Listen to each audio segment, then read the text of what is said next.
Hello there, how is your heart? Kahapon, I received a message from a friend telling me na nung kumakain daw po siya sa canteen, she overheard a group of very young students who were saying they are depressed.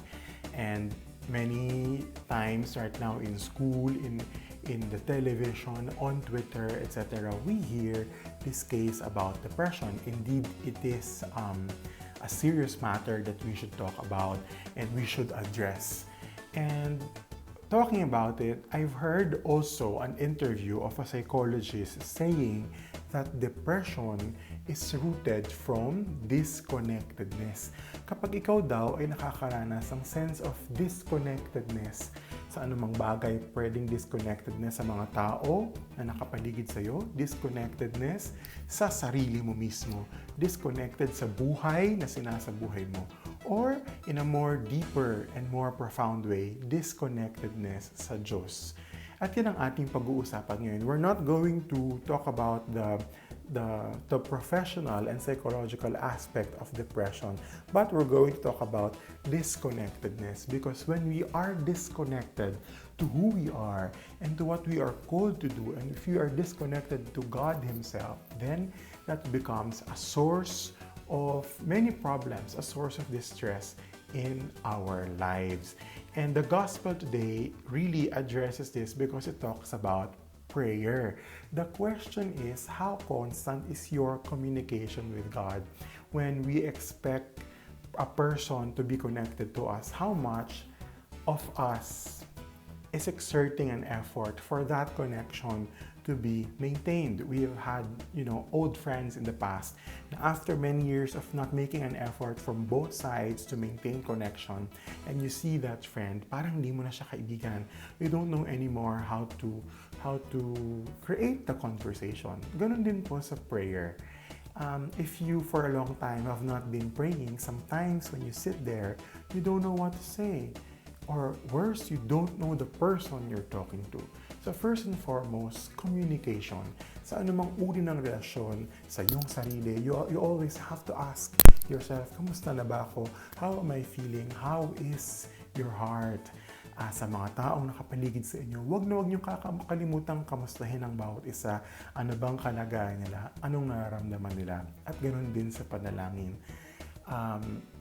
It's not actually very complicated. It is actually just maintaining a certain personal relationship with the Lord.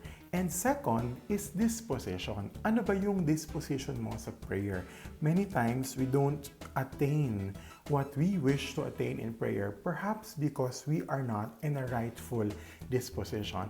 In today's gospel is taken from Luke chapter 18 verses 9 to 14, speaking of two people and their two different ways of praying. One is very proud of himself, saying what he has accomplished, what he has proven before God, and proclaiming it so loud to God. And Jesus said, it's not the best way to pray. He lauded the second one, who before God accepted his sinfulness, accepted his unworthiness, and admitted that without God he's nothing. He is in need of grace, and we are called to have such disposition in prayer, humble, accepting, and open to the grace of God. We should not be shy, and we should not hesitate in approaching God even in our most sinful disposition, because He is love Himself, and He will embrace us, and He will accompany us towards the light we wish to approach. Ganun lang yun kasimple. Hindi mo kailangan mag-isip ng mga dapat mong sabihin, because God, Jesus, presented Himself as a friend. We are now friends. You're no longer my slaves. And kapag kaibigan mo, hindi mo kailangan impress. Kapag kaibigan mo, hindi mo kailangan paglihiman. In prayer, we have to remember that God is not an audience to please. It's not a boss to report to, but a friend to confide to, a friend to open up to. And so if you're feeling a certain disconnect right now to yourself, to people around you, perhaps first thing you need to do is to connect first to your God and talk to Him because He will listen to you. Open up your heart to Him. Be humble before Him, saying who you are, what you are, and what you are in need.